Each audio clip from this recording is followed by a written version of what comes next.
That's on a Tuesday.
All right, the regular meeting of the mayor and the city council, city of Port Allen, Louisiana, days Wednesday, April 10th, 2024. Council chambers, city council chambers is 5:38 p.m. Each person must decide before entering the chamber which agenda item they wish to comment on. If they're not in the chambers when the agenda item is heard, they will be notified by an officer to enter the chambers, the council chambers, to address that agenda item.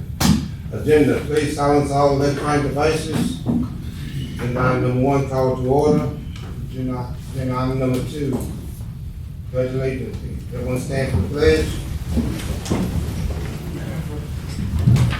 I pledge allegiance to the flag of the United States of America and to the republic for which it stands, one nation, under God, indivisible, with liberty and justice for all.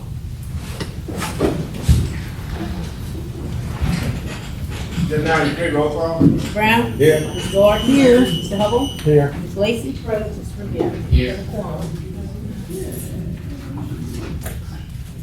Thank you. And council, what we want to do first of all is amend the agenda to add item 18A. And that particular item we consider merely the request to grant the following pay increases to Valletta Singh and Kendrick Knight. And I gave each one of y'all a copy of the memo concerning their increases. Second. I got a motion by Councilwoman Lacy, second by Councilman Gordon, Councilwoman Gordon. Any objections? Hear none? Mr. Brown? Yes. Ms. Gordon? Yes. Mr. Hubble? Yes. Ms. Lacy? Yes. Mr. Revere? Yes. Motion Thank you. passes. We supposed to be using the voting machine. We didn't know it was. 18A. Isn't that on? We did not know it was. All right, agenda item 4. Whoever got our IT persons on assistance. You need help? And who is that? Oh, hey. You want to cheer? You know me.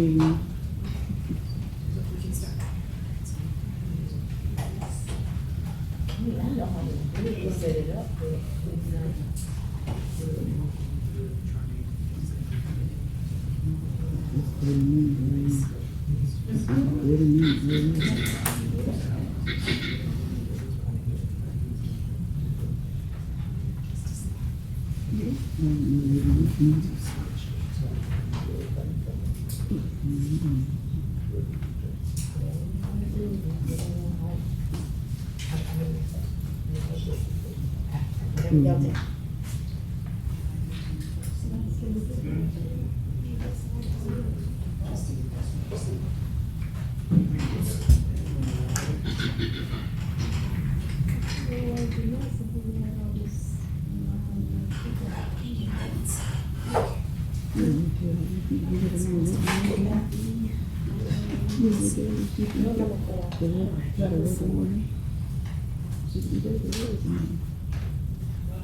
Agenda item number 4, approval of the minutes of the regular meeting of March 13th, 2024. Make a motion. Second. Did y'all use the machine? Oh, well, Top right.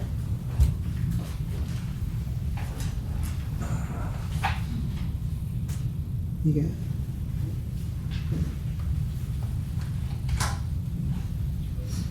Got a motion by Councilwoman Gordon, second by Councilman Brown.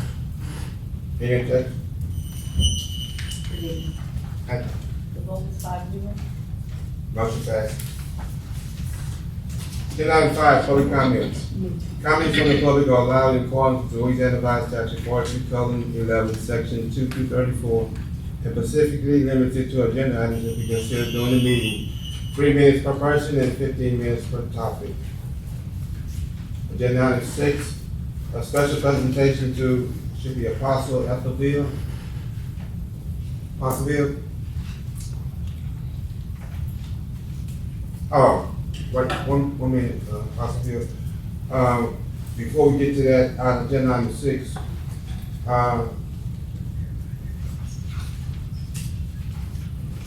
we want to hear from Mr. Blanchet concerning agenda item 15 and 16. Yeah, this is actually from public comment section, kind of roll through it pretty quickly. We would like to withdraw our application for items 15 and 16 for tonight. So you went to table both items? Yes, sir. Just for tonight's meeting. Not today. Indefinite. I mean, we just want to table it indefinitely for now. Okay. So we had a request to table. Yeah. Is there any objection from the council? No. Okay, do we need to vote to the table? To take a motion and a vote to table. We don't vote it out packed, so yes. Okay, need a vote to table, is somebody gonna move on the motion to table item 15? Okay, let's start with, item number 15. Have a motion to table. It's on the way. I got a motion by Gordon, second by Revere. Any objections? Hear none? You got the vote?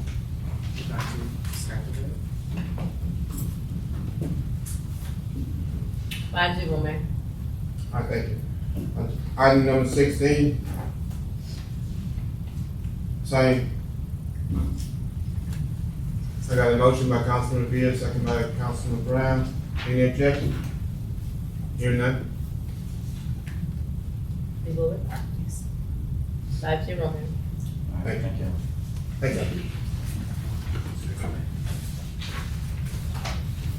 All right, now we go back to agenda item 6.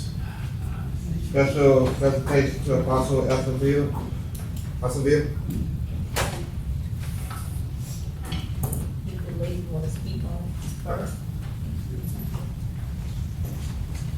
All right, Council, what this is it's a proclamation in honor of Apostle Beals and her service to the community.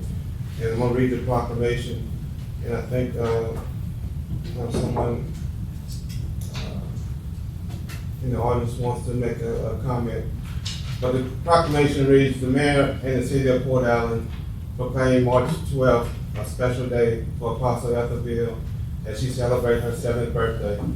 Whereas Apostle Ville and her late husband, Pastor Calvin Ville Sr., delivered the word of God candidly and truthfully for 27 years. It was their desire and mission to build strong families with the ability to influence and impact our community with the grace to serve Jesus with their whole heart while demonstrating the love of God.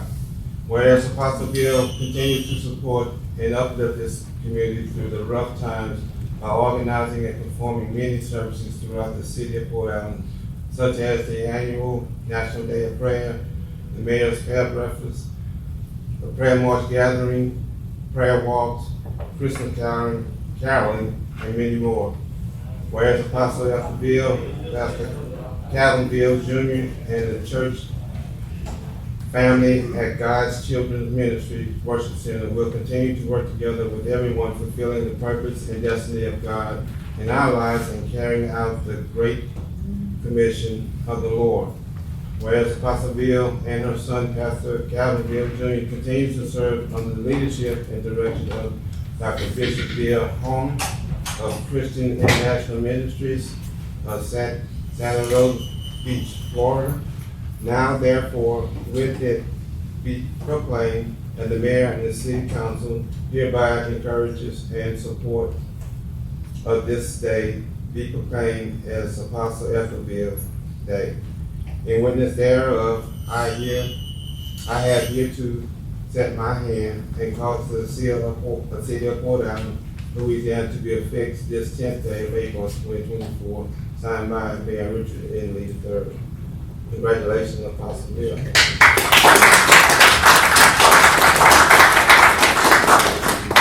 And also in addition Pastor to, Bill. Come on, let's wait. and also in addition to the proclamation, we will give Pastor Bill a key to the city of Port Allen for Congratulations.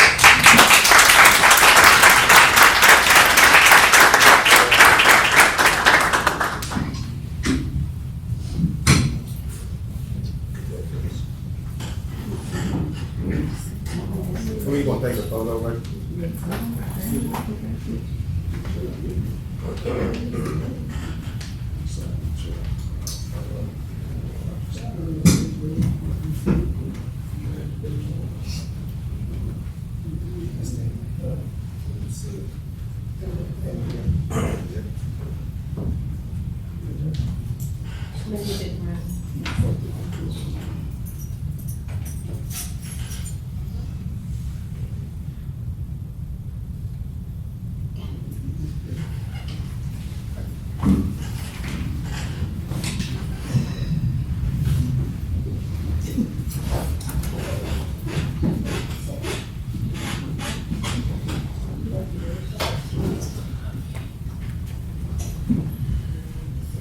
I would like to thank everyone for this gift, and it's an honor and a privilege to be a part of Port Allen's community.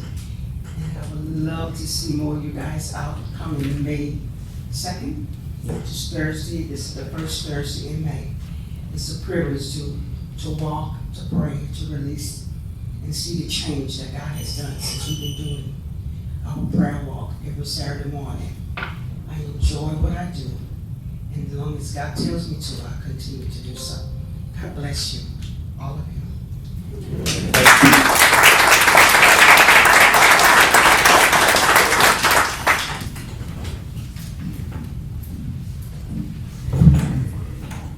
Somebody else want to speak? The lady name is on the list. Okay. Ms. Ville? You want to say anything? Who? The dog. Sign up. Alright. No.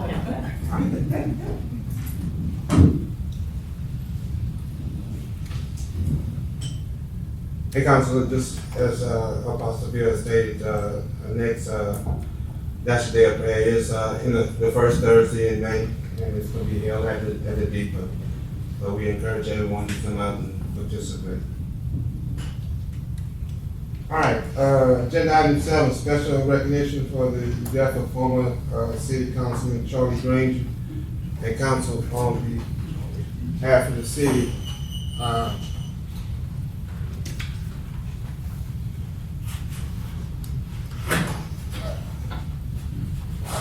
We also did a proclamation for Mr. Granger. As you know, he passed away last Sunday for last. And he was a former council member here with the city of Port Allen. And the funeral is scheduled this Saturday at Holy Family Catholic Church. And the viewing will be at Howard's Funeral Home Friday afternoon. But the proclamation states, the mayor and the city council of Port Allen in remembrance of Charles B. Charlie Granger, a devoted husband, family member, friend, and coach. Whereas Charlie was born August 9th, 1938 in Lake Charles, Louisiana, former All-American football offensive tackle in the National Football League, NFL, for the Dallas Cowboys and the St. Louis Cardinals in the early 1960s, and started at right tackle in 1961 for Tom Landry's Cowboys. Whereas he played college football and ran track at Southern University and became an All-American football player and former professional player. He was two-time All-SWAC for football and track and field and in 1959 and 1960. Whereas he was a Jaguar through and through, and in 2010, he was inducted into the SWAC Hall of Fame. Whereas Charlie was a head coach and a general manager of a semi-professional football team, the Baton Rouge Red Wings and the Baton Rouge Golden Eagles. He had a 28-4 winning record and won 3 Dixie Football League championships in 4 seasons. Whereas Charlie served on the Port Allen City Council from 1988 to 1992, in addition to being an activist for human rights and a member of the Deacons for Defense and Justice. Whereas Charlie was a great storyteller and a very passionate about the development of our youth and wanting them to succeed. Now therefore let it be proclaimed, he will be surely missed and fondly remembered by his family and friends, but his memory will live on in the hearts of all who knew him forever. In witness thereof, I hereby set my hand and cause the seal of the city of Port Allen, Louisiana, to be affixed on the 13th day of April 2024. Honorable Richard Lee III, Mayor of the City of Port Allen. So we want to, for a few seconds, in silence, remember our dear friend Charlie Granger.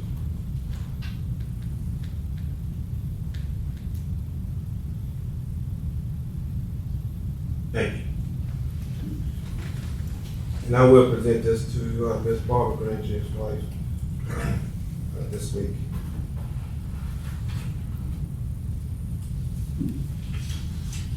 All right, agenda item number 8, presentation by the Office of District Attorney Tony Granger.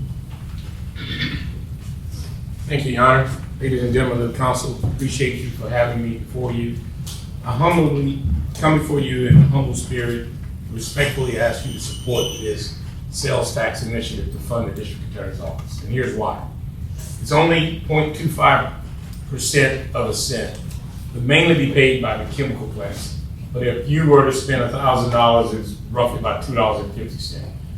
It's needed because, and I'm going to show you in a second, some of the things we've been doing. It will not be used to pay or build a detention center. I think Governor Landry is going to convene, well, next year, some type of legislation, or bring forth some legislation to build regional juvenile facilities. Baton Rouge is having a murder per day. We are not, and here's why. So the tax will deal with these deals, salaries, insurance. Right now, I get $1 million from Iberville, roughly close to $1 million, something from West Baton Rouge.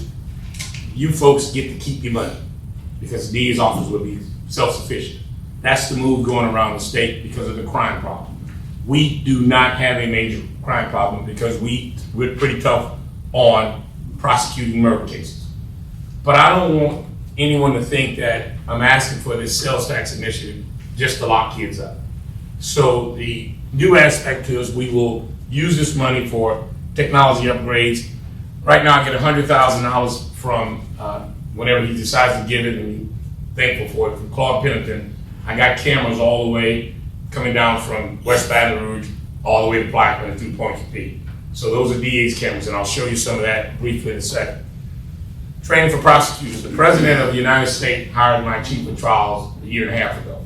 So we're training them to try cases and we're losing them because the other big law firms, DA's offices, offering more money than us, and we can't keep our well-experienced prosecutors. Experts witnesses. I just had a murder trial where you have to bring in these telephone experts. Joseph, you can help me with that, but it's $19,000 per expert to talk about triangulation. Now, I can take this cell phone and track a person all over the place. I tend to want to throw mine away every 2 years so my wife won't check it, but this thing here is like a computer, and we use the technology to do that.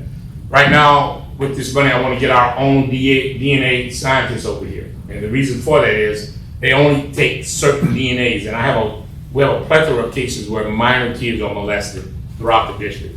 And we need DNA, test semen, the whole 9 yards, and instead of having a backlog of those cases, we can hit them quickly and move on with it. And Narcotics Division, the whole 9 yards. Tri-Parish Intelligence Center. Right now, I hired an investigator from each parish to talk to all the local municipalities, to work with St. Gabriel, to work with Port Allen, and to work with Blackman so that we can keep everybody talking with law enforcement through the DA's office. Here's where the money would actually be put forth to help children. CASA, Court-Appointed Special Advocates. We would help fund that deal. That's to give these kids, particularly the ones who don't have attorneys and have all type of issues, we can give them legal counsel and walk them through the court system. A lot of times you have parents that may have an absent parent and the kid may lose his or her rights. You want to make sure they're protected. FINS, Family and Needs and Support. That's a big deal over here we just started. That needs funding too. This money will be used for that. A lot of times you'll see, and it segue into the next one, the truancy program. You'll see where these kids are, a lot of kids are not going to school. The school board gets $14,000 per kid that they count from August to October. After October, kids don't go to school, they still keep that money. That money should come forth here. What you should know is that when a juvenile commits a crime, and it's a heinous crime, and we charge them as such, it's up to $200, $300, $400, sometimes $500 a day. You know who gets that bill? If that juvenile is from the city, you have to pay that bill. The mayor and I have spoken in the past about this. It's an issue that rubs him the wrong way, and I don't blame him. You're not gonna pay for that. Yes, you do. So a lot of times I work with it where I immediately try, if it's a violent crime or murder, I try to immediately get them transferred post adjudication. Once they're found guilty, then the state has to take care of it and get some out of your pocket. But so I'll work with you a lot to keep hundreds of thousands of dollars into your coffers so that we won't have that issue coming toward you. The truancy program, we will provide funding for that, Madam Gordon, and conflict resolution. So the DA's office just has to get involved. I've been meeting with pastors, and in fact, Shaq and I were talking earlier today about a mentorship program that he and his church will be putting on. We have to get involved with the community to get ahead of these young folks. I'll tell you, from the time we had that shooting at Port Allen High School, we started this gang division. We've arrested 43 of them, and I'm gonna tell you, I'll show you in a second why we end up having to do that. This is just 1/4 of 1 penny. As I told you earlier, the chemical plants are paid, but it would keep our community safe. So I saw somebody put some signs up, just say no to the DA tax. Maybe I made somebody mad, I don't know, but I'm telling you, it keeps your property values up, it keeps the crime rates from happening. I have teamed up with the FBI, East Baton Rouge, and we listen to phone calls, jail calls, and we talk every witness. We do the same thing over here so that we can keep in touch as to whether or not there's any chatter about somebody's gonna do something, if there's gonna be a retaliation, killing, the whole 9 yards. Next one. Here, you remember about a year or two ago, Councilman Brown, when you had that shooting at that mall and they had bodies and cars all shot up, you remember that was all over the news? The kid's funeral was being held, one of the kids they killed in Blackman. And so they wrote. So here, a guy from Baton Rouge came over to kill the pallbearers. And then he ends up going, so you will see these folks start running, he's shooting, but thank God the cops are right there, and he ends up going to the church with the gun. So we're able to tap into that game from Baton Rouge, make the arrest over here, because what happens when the guys are beefing over in Baton Rouge, they beef with our kids in New Rose, Port Allen, and at Plaquemine, and you have this. Now watch this. So he's trying to run, but he's the car, they catch him, he jumps out, that's him right there in that car. And then when he gets out, you'll see a cop right behind him, so he can't go anywhere, but he comes through the church. These are the type of issues that Baton Rouge brings over here. And I'm not hating on Baton Rouge, but these are, I mean, right across the river. And look at him now, he has a gun in his hand, and it's loaded. He just finished shooting, and now he comes into the church with it. Thank God nobody got hurt, but we were able to catch him, and he was able to tell us who's the gang member that called the hit. This guy in Baton Rouge said you need to go kill him. So there are folks that call in hits on him. He's going through the church, he goes out in the back, we catch him. Let's go to another video. Now let me show you, this is in Addison, what do you call that, Sugar Mill? These are some kids. Now you can't lock these kids up. You can't just keep, watch this, let it roll. But this is what comes to me and I'm like, what would I do? When I tell you they beat this child, so that stuff comes to me and you're like, Tony, what do you do? Well, it ain't gonna brace it on them. Jail is not that, so we have to have programs in place to try to keep those kids from that developing and getting worse and worse. Now watch this next video, pause it first. That's a fence in the background. Can you see that? That's a fence. This kid was running out of Sugar Mill. They wanted his tennis shoes. So about 5 or 6 other kids who had called themselves a TMS gang, too many shoes. He was on the wrong side of the tracks in Addis. These were Blackman kids, rolled it. Look what happened to him. They beat this kid unmercifully. I mean, some 150 licks to the head. I don't know what's going to ultimately happen to him, but I don't know how you can survive that. And only because they wanted his tennis shoes. And so that's on my desk. So what do you say?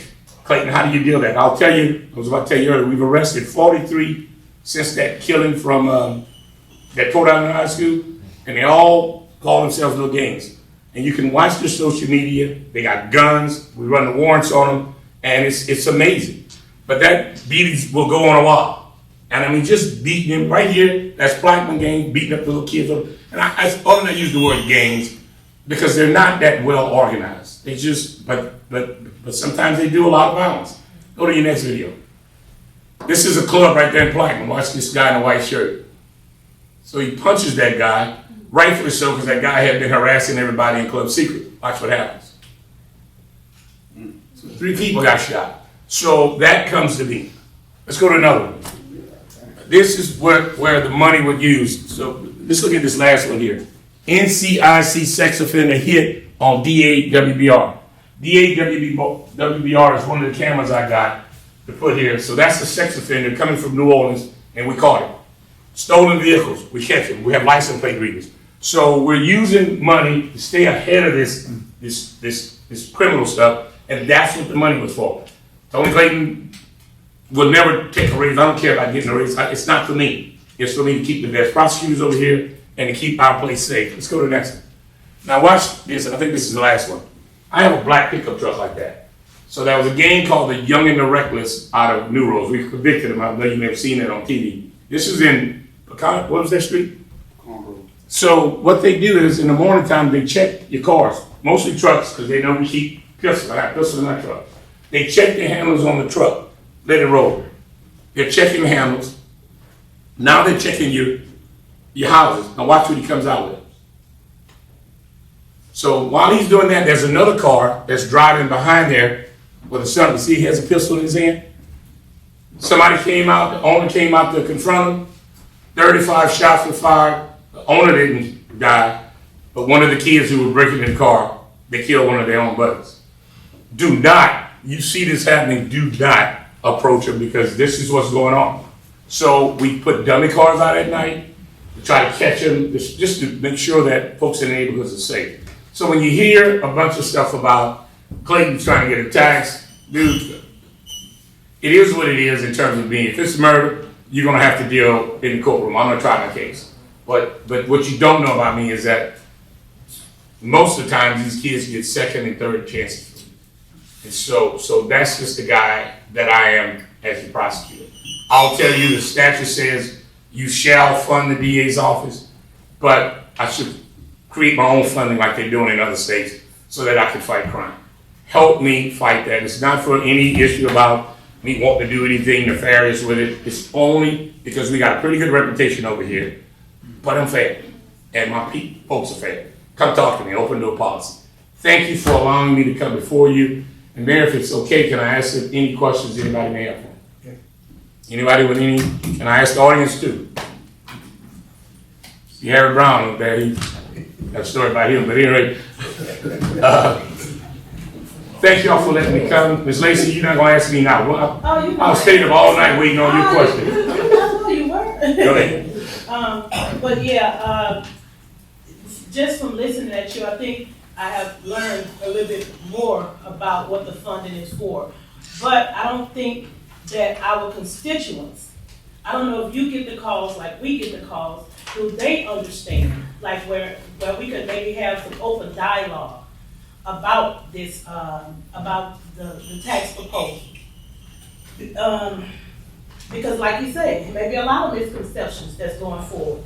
And even with me, like, how are you usually funded? Just through the tri-parishes? Yes. And I see in this pamphlet, you say if the parishes have revenue challenges, then they won't fund any of this if they have challenges. But right now, are they having challenges? Well, I don't want to talk about a bunch of people. I guess I'm gonna have you ask me. I gotta be honest with you. They don't have the money West Baton Rouge has and Iberville, and so sometimes I have to rob Peter to play Paul. But under this initiative, every person has to vote on it, and so they got to put some skin in the game. So it would, although the chemical plants out of the southern part of the district would carry the weight, but they answer questions, sometimes they don't. But the statute says you shall. The VA's office is not a revenue maker, so you have to fund this. And our murder rates are going up, but this allows us to get in front of it. We are getting in front of these young kids. I'll bring them to my office. I had a little guy yesterday. Y'all prosecuted a 14-year-old, his girlfriend calls him to the house. He says, I don't like your cousin or your brother. Shoots him twice in the head. 14 years old. I had a hard problem sending him to Angola. You can't But we worked the deal out with him and let him plead today. So a 14-year-old kid who was almost like a 3.5, 4.0 average. Brilliant little kid. So you'll see me, you don't see that on TV. You'll see Tony taking down tough guys. You don't see when a 14-year-old kid comes to me that I have to compromise so he can have a second chance at life.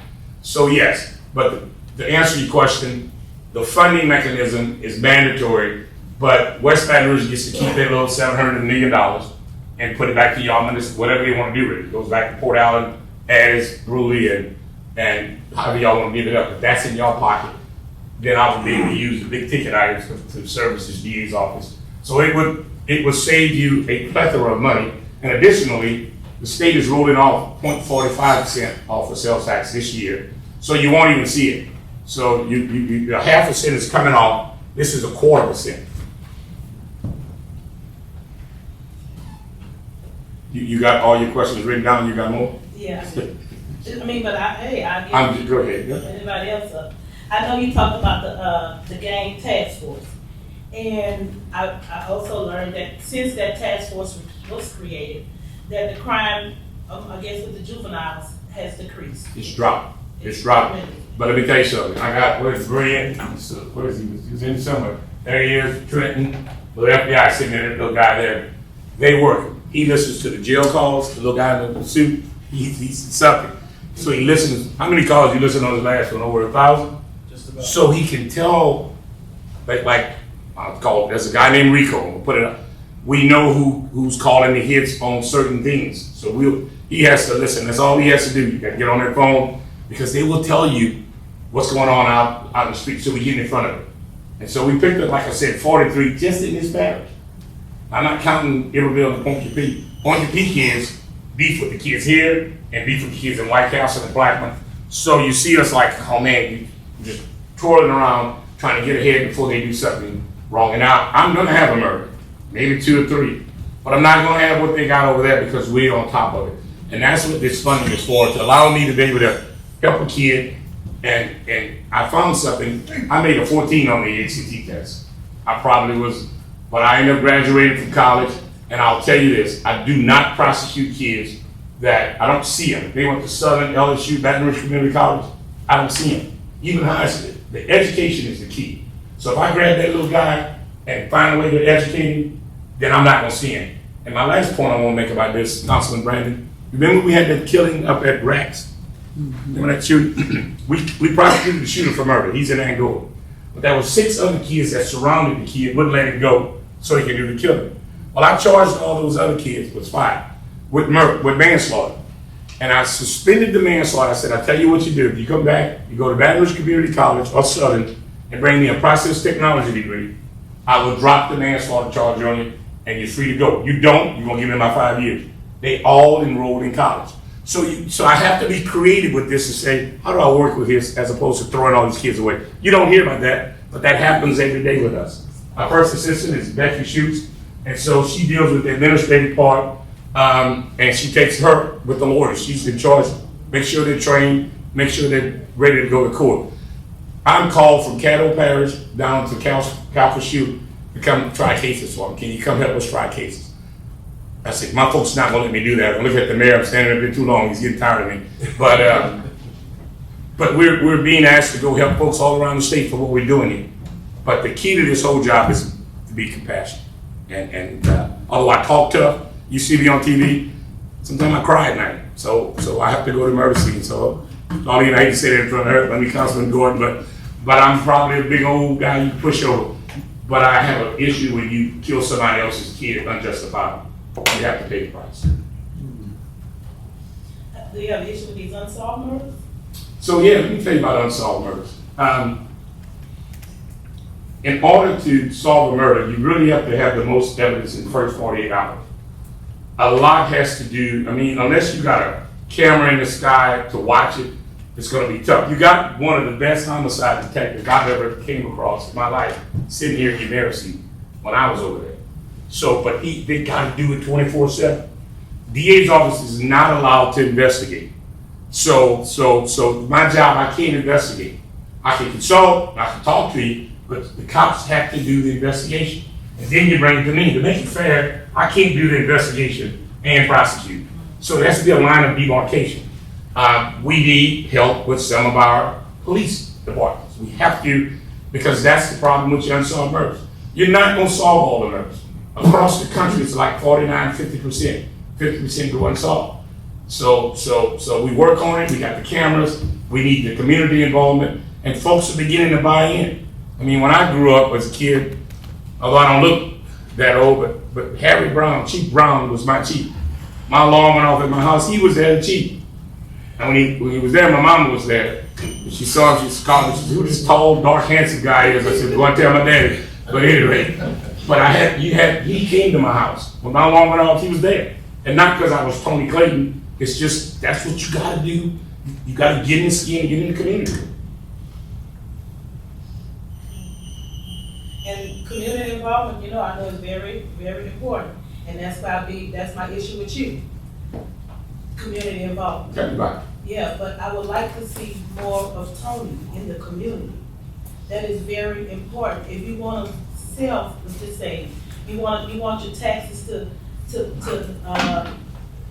for people to buy into it, then we want to know who Tony is. I'll do better. We want to be able to see you. I speak all the time. I've been through every school in West Baton Rouge Parish. I have never seen you one time. In school? No, I haven't. Throughout my tenure. And they even have the reading programs. I see a lot of gentlemen, but I never see Tony. And I want to be able to see you. I want to be able to not only see just you, even, I spoke about this, and I know you know we have, even the judges. Come out into the community. Let's talk about what you do, who you are, what are we doing, so that you can get the people tied in and could get them involved, even with this gang task force. Let them even identify themselves. So even the young kids can know, this is real, this is who they are. This is Mr. So-and-so, this is so-and-so, this is what they do, we troll in your social media. That way you will get the parents tied in, because when the parents come to you, and you're like, Tony, help my kid on this and that, you can say, look, we have already made them aware of the actions that we're gonna take if we find out that they are gang related. I would do better, but Blackman High, Port Allen High, all the schools have called me. I've spoken at all of them. I visited the classes, but I'll do better. This time I'm gonna try to call you, let you know I'm going, so you'll know. Because not just Clarice said, now, come on. Listen, I'm taking it constructively. Whatever you say, I have to answer to you. I'm asking you to vote for this, to fund me, so I will do better. But that's you're my boss. Sometimes you gotta let the kid out of punishment though, because you still got me up here. So That's it for me. anybody else? Brent, you good? You have Someone in the audience. Mr. Clayton, I know you and you know me. I come up to your office numerous of times, left messages, left numbers, no phone call back. And I'm feeling like you want us to vote yes, but we're not getting answers. We're not getting answers as citizens. I came up to the office and left my number, and she asked me what it was concerning. I told her I'll be back. I came a month ago, no return back. Never in our community, Tony, we need to see more of If you. I didn't return your call, I apologize. I'm in Plaquemine on Mondays. I'm in Pointe-Coupee on Tuesdays. I have to go back to Iberville on Wednesdays. And I'm in Port Allen on Thursdays. I've seen you in my office. We talked. I didn't know. Yeah, I just was there Thursday gone, and I left up. I was in a trial. So when I'm in a murder trial in another parish, like I'll be in Pointe-Coupee, I'm in court now. But when I've seen you before. I thought you never talked to me in my office. Yeah, I talked to you. Yes, Why you beat me up that I'm not there? I just want you Okay, to be you more want visible. to be there more? Yeah, I want you to be more visible. I have three We have parishes. so many parents in this community that's having problems with kids. We would like to see you out in the community talking to some of these kids. If you gotta get your Invite me. security or Shaq, whatever. look, invite me. I'm coming. When you say, if I pull up on a group of kids on the corner, that's not a good look for that kid. So I'm just telling you, kids come to me, parents come on the regular. I have 3 parishes. I have 3 courthouses. I didn't know, because you have shown up to my office a couple of times, and you telling me now, I would try to be there more for you, but I You and what's the name, with Hawkins, I'm there, but I'll do better. Anything else? You gonna help me with this? Can I just say one thing, please? Yes. As, a victim of my son being murdered here in this parish many years ago, unsolved, and we've seen a tremendous increase of murder. At that point, he was the first in 4 years. And so I'm concerned about this tax because I don't really see the efforts of law enforcement also, like Ms. Lacy was saying, and the DA's office. I have not been privy to an open door policy with you. You haven't? No, I haven't. Why not? That's a good question. I've attempted to, I can say that. But I won't put you on trial here, that's for a different date. But again, there's a lot of concerns that I feel we started the Justice for Portrayal community organization to curb crime. When we have events here, we get shunned for what we do in the community by our leaders. They don't come out, they don't support it, they make it anti-police. It's not anti-police. I see that we continue to have these issues because we're not seeing the police. So, in my opinion, I would love to see more from you. I'm really taken aback with the tax right now. I can't support it based on what I've personally experienced.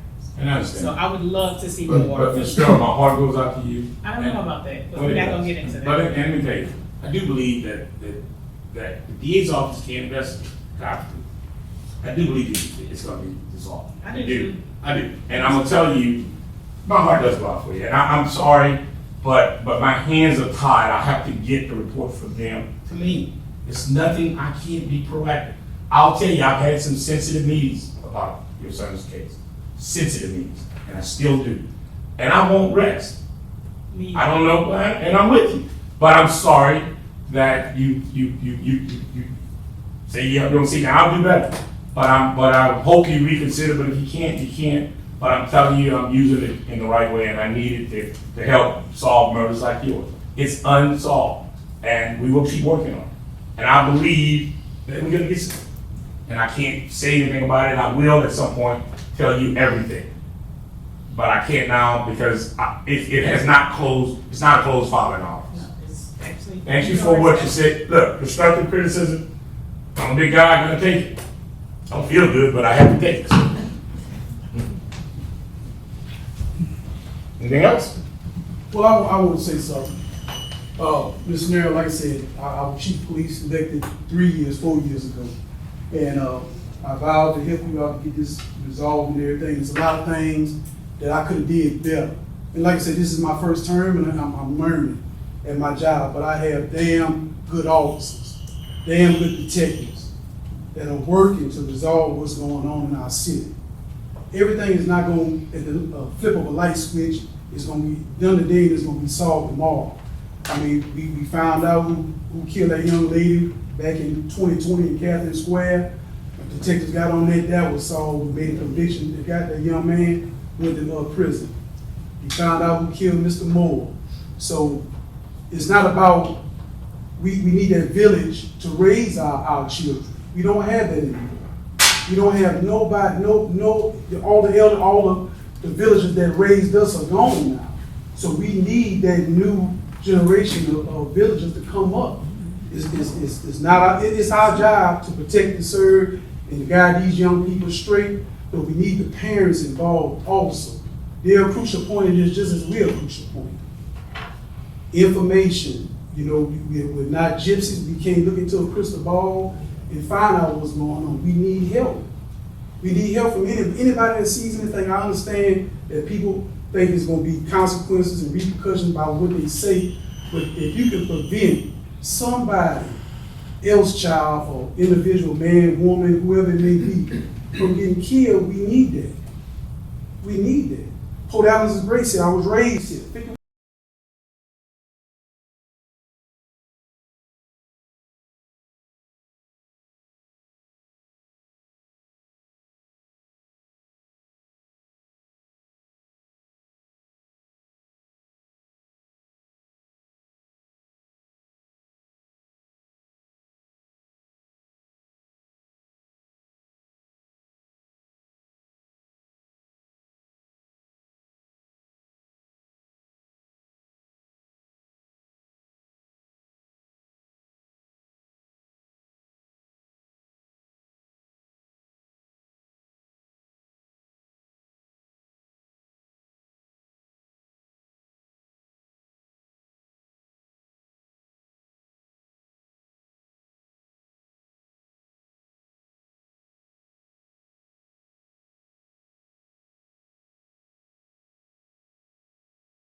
incident, but it was a lot of others that I didn't see that I should have seen. If we talking about stop the violence, then we gotta show up for anything that's related to stop the violence. If we all on the same page, you can't be selective in what you're gonna participate in. You can't be selective in what you're gonna fund. You can't be selective in all that. If we all for the same cause. And that's where I really have a problem at. I really do. Because I can say that I'm very proactive. I work out here in this community. I talk to our kids, our youngsters, whatever they do, I try and highlight their achievements. I try and make them feel good about who they are and what they are. And I try and bring things to the community to keep them away from all the negativity. But I still don't see the presence of those who said they must stop the violence. Just yesterday, we had, I'm sure you know, we don't even have to, we could address this elephant. We had a big meeting at the school board about an incident that happened in Brewery. But we want to be able to believe in our system, even when we don't understand the system. We just want to believe that the system works for us. And I don't think you have that. So you have to find a way to work that out. Ms. Lace, I can just tell you a few words. System is working. And with all due respect,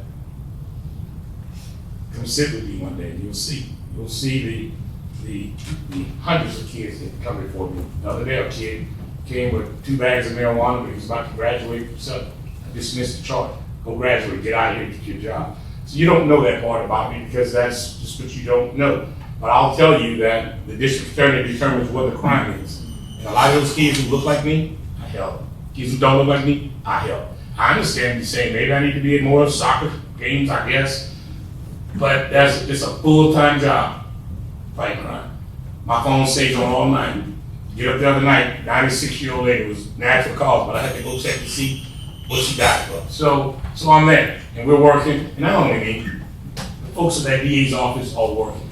And I think it's working. We have a 100% conviction rate. I don't want to brag how many people we've convicted, but we've convicted a lot of folks. The young and the reckless who we just saw on TV, 5 of them, we convicted 3 other ones, which was 8. All 8 of them will die in prison, and they killed 9 people. That's 17 people that are dead and what? Well, I don't know if they should be. The point is, 7 of them in prison, or 8 of them in prison, and 9 of them in the grave, because those 7 decided to anoint themselves God and kill those kids. So I'm on top of that. So it is what it is. I agree with you, Chief, in terms of it's going to take everybody. I don't think we're that bad. I'll put us up to any city. You look at Baton Rouge and you look at us. We're doing okay. We're safe. And I might anybody any other murder today, but we're going to be on top of it. So I hear what you're saying, and you can hate on law enforcement and be bad at them. But I'm telling you, every day of my life, I eat, sleep, and drink this stuff. And 90% of the kids that come before me, I help because they deserve to be helped. But I get it. So I will try to do better in the community. I get it, you're my boss. But we're working in this law enforcement deal. We're doing a pretty good job. So I'm just standing up for it. But tomorrow's Thursday, will you be in office tomorrow? Hmm? Will you be in office tomorrow? I'll see you. I will. I like my coffee with 2 degrees of sugar. Come on, we drink some coffee. I'll be there tomorrow. Okay. That's it. Thank you all again. Thank you, Mr. Brown, for letting me go with no questions. Appreciate you, man. Thank you, Mayor. All right, see y'all later. Bye-bye. And I want everybody to keep in mind that a key element that Mr. Clayton spoke about was that that money was going to be used to fight crime. And one of the tools that is more efficient nowadays is cameras. And he didn't elaborate on how many crimes have been solved over the past couple of years with the use of people with cell phones, just as you saw in the video, cameras on the interstate, cameras at people's houses. I mean, it's a plus, and it helps out the police department. So and I'm pretty sure 17 can vouch for that. That too is a big plus for the police department.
attorney for her elderly aunt.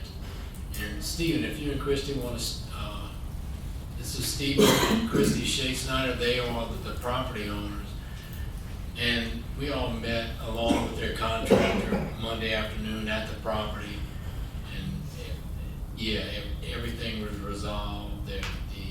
All the parties involved are in agreement, and so Ms. Landry's concerns were taken care of.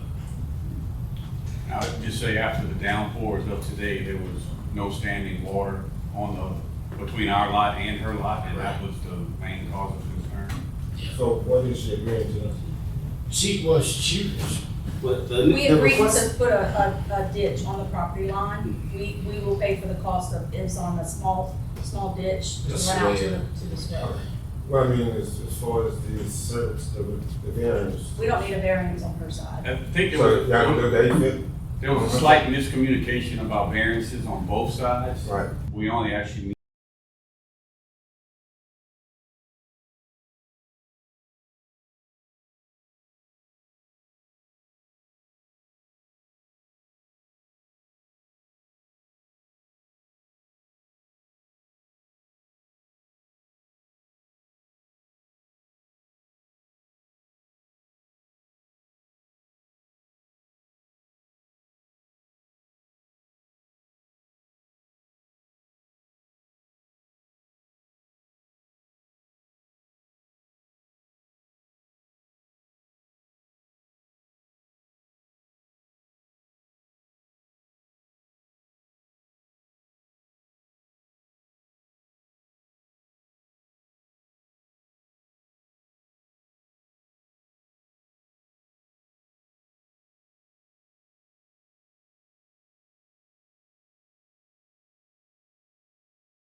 necessary if it was on one side, because we had a letter of no objection from the neighbor on the opposite side. So the request is to reduce the variance from 8 feet to 3 feet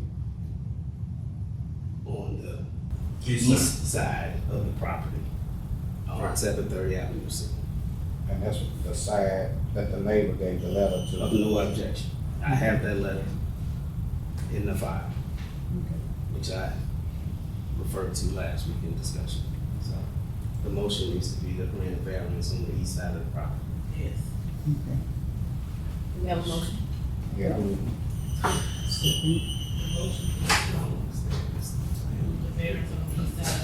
A 3 feet Yeah, east side. setback on Okay, I got a motion by Councilman Brown, second by Councilman Gordon, to approve the variance on the east side of the residence from 8 foot to 3 feet. 5-0. Thank you.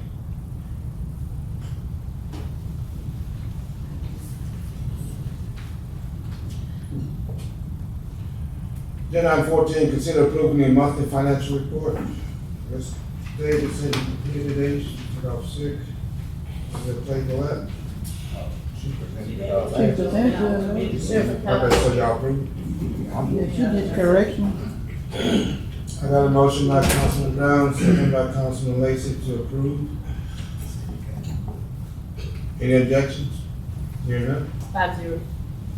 Thank you. It was just the report, right? So. Just acknowledgement. Yeah, she said she did out of correction, so. You basically accept Yeah. the report, yeah. Agenda item 15 was tabled, agenda item 16 was tabled.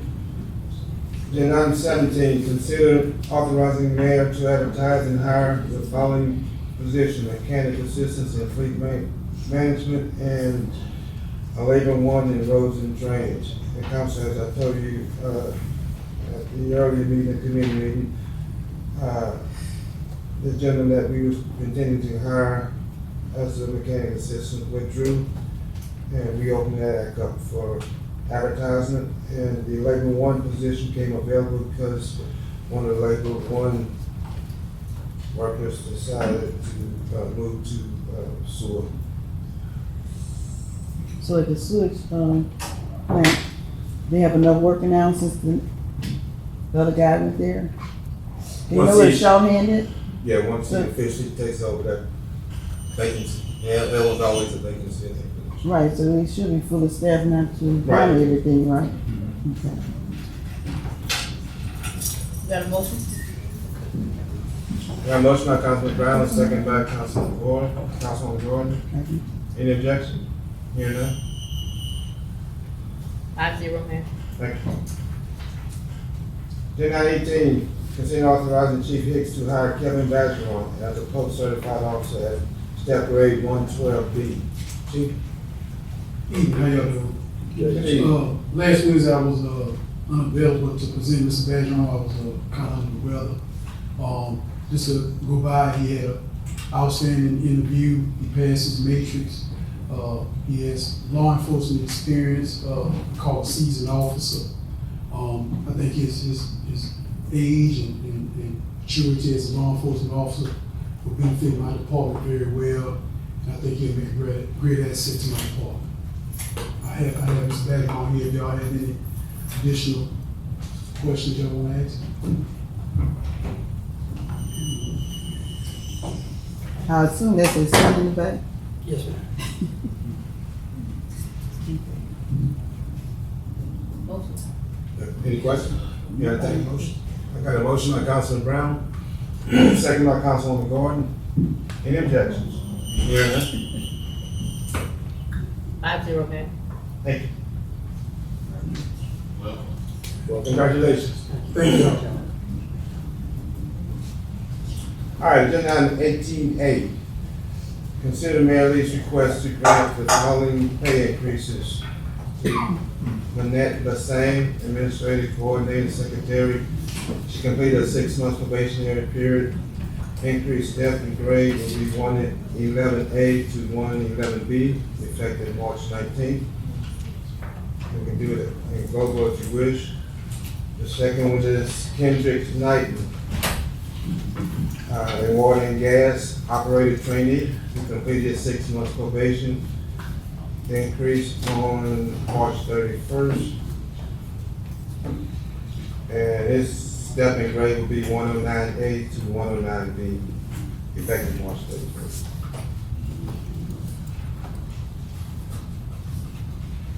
Got a motion?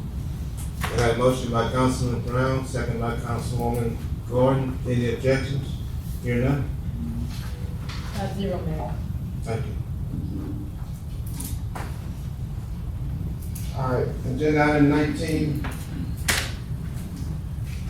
Condemnation proceedings. Mayor. Casey Hollins standing in for Evan Alvarez tonight. We do have one condemnation. Before I start, there's a small typo on the agenda. It says 733 North 13. It should be 833 North 13. Just wanted to put that on the record. So council members, you'll remember this property was on the agenda for March. However, we did not get service on the property owner within the 10-day timeframe that the ordinance states. And the property owner did, appear, but he chose to defer it to this month. And so that's why we're here today. You've all been given a packet. In the packet is several documents. The first is the notice to show cause with the service information for today's hearing. You also have the inspection report on the property from Mr. Altazan here, who's our building official, along with pictures of the property. And just for your reference, the notice to show cause for the March, when we put it on the March agenda with the service information attached as well.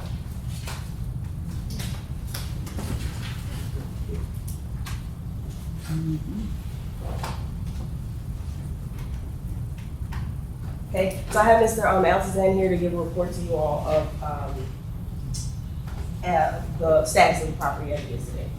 So, this afternoon, around about 4 p.m., I visited the property and noticed that there was a roll-off dumpster in the front, and it appears that a portion of the home has been dismantled and taken down.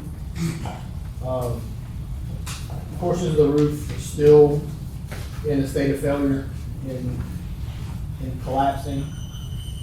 There was also some caution, do not enter tape around the property, kind of trying to separate it and keep people away from the structure as it is in failing condition. But these photos just kind of give you an idea of what it looks like as of today. I did speak with a neighbor she was on the north side of this property and asked if we were gonna be tearing this thing down. She said she was tired of looking at it.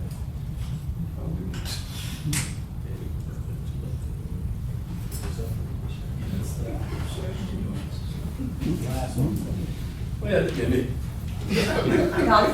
Council, do you have any questions for Ms. Alexander? So, have you heard what the status and any communication? Have I? Mr. Yeager? No, sir. It does appear, I see some treated lumber, yeah. some lumber in the floor system that appears to be new. However, if we go back to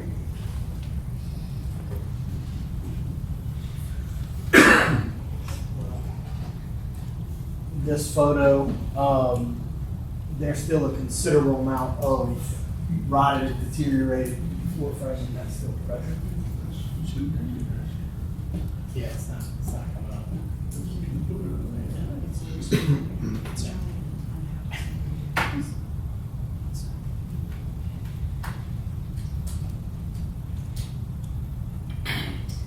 I'll ask a couple questions. Okay. So you can see in the bottom right of the photo where some of this floor framing is in some pretty bad shape, but you see on the left-hand side of the photo that you can see where some of the new floor framing has been put in, slipped under that subfloor that's appears to be in rough condition. Okay, if there are no other questions from the council or comments from the council for Mr. Alton, then I'll ask you a couple questions, go through the ordinances, and then Mr. Gordon, I'll give you the floor. So Mr. Altazan, section 34-28-1 of City of Port Allen's Code of Ordinances defines a derelict building as a structure that is unsafe, unstable, unsanitary, constituting a hazard to life because of inadequate exit facilities, constituting a fire hazard, unsuitable or improper for the use or occupancy to which they are put, constituting a hazard to health or safety because of inadequate maintenance, dilapidation, obsolescence, or abandonment, or otherwise dangerous to life or property. In your opinion, does this structure on the property in question meet that definition? Yes, it does. Okay. Section 34-28-2 of the City of Port Allen's Code of Ordinance defines a derelict building as a vacant building or dwelling and or structure or portions thereof that are deemed to be a hazard. In your opinion, does this structure on the property meet that definition? Yes, it does. Okay. Section 34-28-3A of the City of Port Allen's Code of Ordinances regarding load-bearing structures requires that a load-bearing structure is a part of a building, dwelling, and or other structures such as rafters, beams, and load-bearing walls that carry most of the weight of the building, dwelling, and or other structures. These parts must be in good condition and able to support the weight of the building, dwelling, and or structure. These parts cannot have extensive termite damage. These parts must be level, plumb, and sturdy. In your opinion, does the structure in question meet this requirement? No, ma'am, it does not. Okay, section 34-28-3B of the City of Port Allen's ordinances regarding foundation walls. Okay, I understand that. Foundation walls, they must be level and plumb. The foundation walls cannot have large cracks or breaks. The foundation walls must be kept out, keep out rodents and other pests. The space underneath the raised building, dwelling, or other structure must be free of debris. The foundation cannot have any rotted columns or missing or leaning piers. The foundation cannot be sagging or breaking, and the concrete must not be crumbling or cracking. In your opinion, does the structure on the property in question meet this requirement? No, it does not.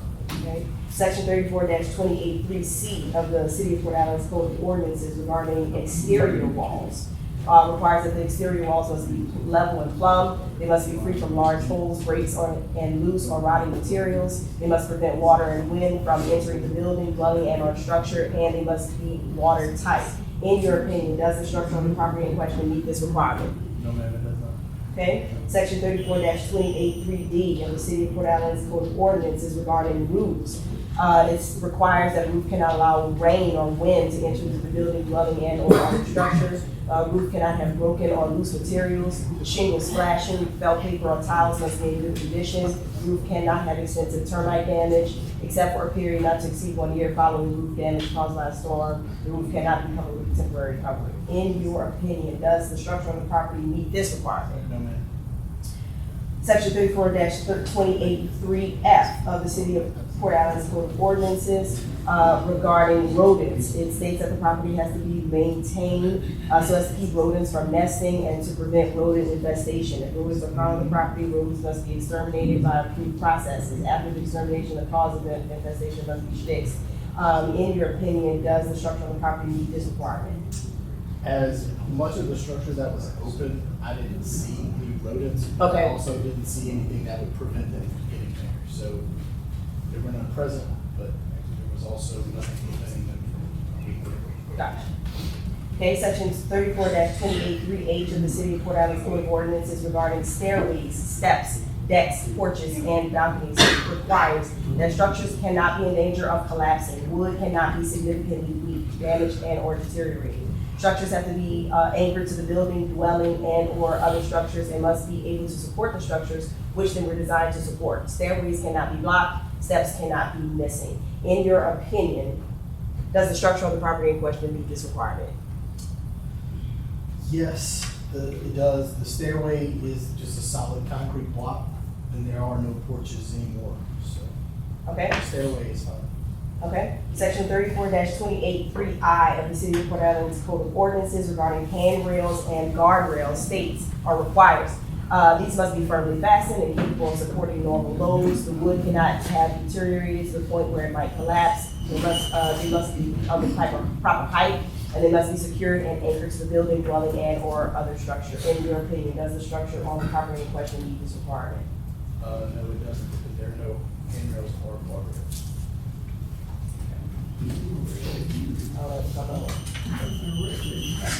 Section 34-28(3)J of the City of Port Allen's Code of Ordinances regarding securing the property requires that there cannot be any broken doors, windows, and or empty door and or window frames on the property. They must be repaired and or replaced and or be properly boarded up so as to prevent entry to the building, dwelling, and or other structures. In your opinion, does the structure on the property in question meet this requirement? Okay, section 34-28(3)K of the City of Port Allen's Code of Ordinances regarding doors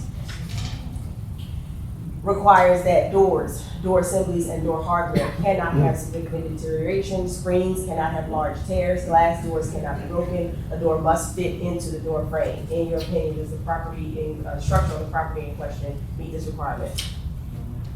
Okay.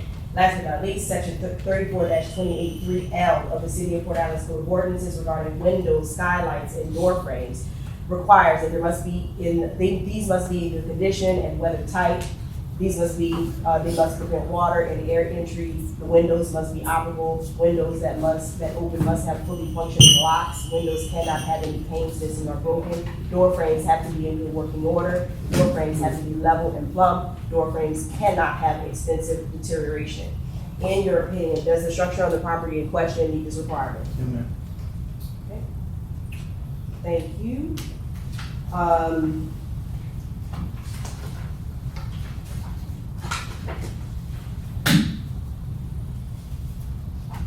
Okay, so it seems that the property in question is in violation of at least 9 ordinances. At this time, I'm gonna turn the floor over to Mr. Gordon, who's here, property owner, to make his comments. My comment is that I started working on it. When we first started, I tore all the stuff down and I'm working on it. I'm putting the beams on the support and everything else, so. And it's sat there for 8 years, nobody said nothing about it. So I started tearing it down, now you're saying I gotta fix it up, and I'm doing that. So,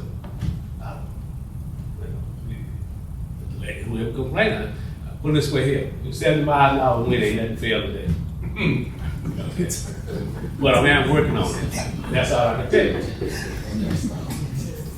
Council members, do you have any questions or comments for Mr. Gordon? Y'all put my children, y'all take your message. Sister, like, right, you're right. You're right, 75 wins. And you I am working on the house, okay? I am putting the beams and doing it with. Do you have like a time frame? No, I can't give you a time frame, but I'm working on it. And that's why I put the dumpster there, tore all the stuff out, all the bad stuff out, to start back up there. So in your opinion, I put you on the spot. Like he said, we did have some bad weather today. It stood up. So does that kind of surprise you? I hate to put you on the spot right now. Does it surprise me? Yeah. Yeah. Not really, because the winds will blow right through. It's big hole. Not the back. There's nothing there's that big hole in the side and all the front. It's wide open. That's why I tore it down. I tore all the damage, tore it down. Okay, because they say, they told me to fold it up first, but I tore it down and I got to the point where I was working on it. So This a home that you purchased, you purchased this, not the gift? Yeah, we worked, we purchased and worked on it, really bad. Me and my sons. So, in your scope of business, with houses and building, how long is it take you? What is your goal? Okay, my goal first is to blacken in, have the black in, then I can start more slowly. My first place, to put the beams around, frame it up and blacken it in. And then I can go from there at a slower pace. Okay, but that's the first thing I have to do. Get the thing, and that's the way we went back. You saw the lumber back there too. The new lumber come there too. So, but that's the thing. Start on it, put the beam back, and frame it up. You bought it like that, right? Yeah, it was in worse shape than that. Yeah. So, and you said prior to that 8 years, nobody said anything. Nobody said a word. So, and you're trying to improve it now. Right. I mean, y'all know when people do that and they're trying to improve it, we always give them more time. Yeah, so I think that's what ought to be done. I don't know why somebody didn't complain in 8 years and all of a sudden they're starting to complain, but. Put a dump there. I put a dump there in the back and they started complaining. Well, I mean, I guess we said constant progress. well, That council, stands for something, right? well, council, what's gonna have to be determined is how much time you're gonna give them, the maximum time that you give somebody to completely take care of the outside so that no rodents can get inside. So you have to put windows, doors, put a roof on it and blacken in.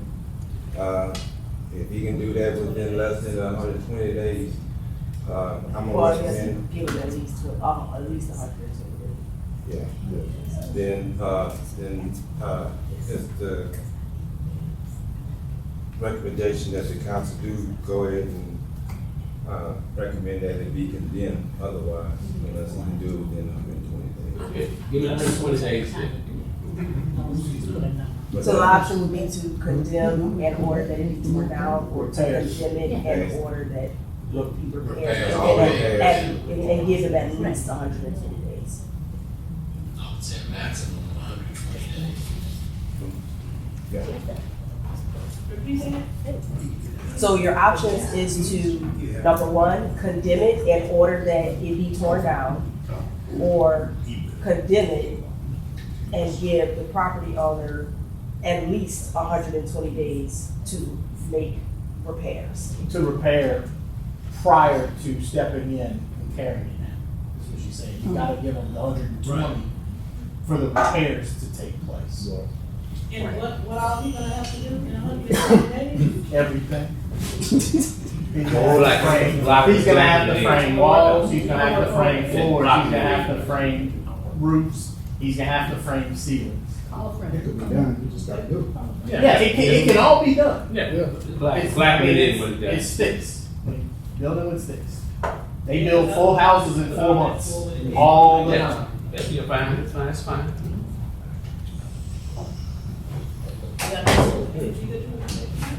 Oh, we give everybody else 120 days. think that's fair. You got the machine, right? We ready to make a motion? I made one.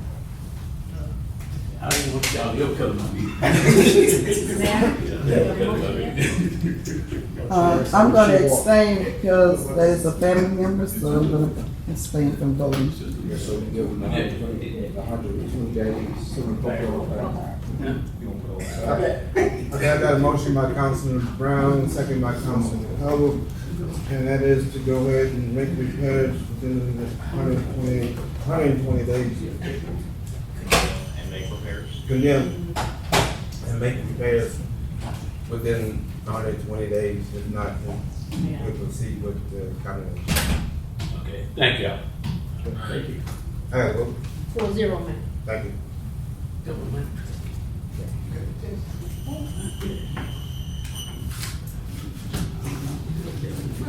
All right, any alcoholic beverage permits? And 21 announcement correspondence. A couple of them, all event bad fairs will be this April the 17th through 19th. Jefferson will be blocked off.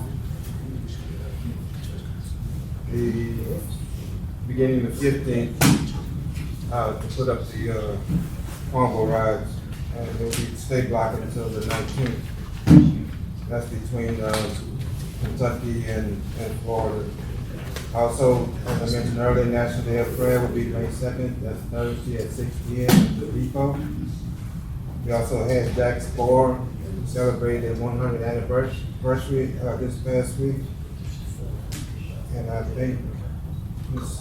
Tracy has talked about this past weekend at William Lake Park. Any other announcements? Yes, we also have Family Day in the Park, May the 25th. Mr. Gordon, can you tell us who the band will be? Rusty Matois. Zydeco guy from Lake Charles.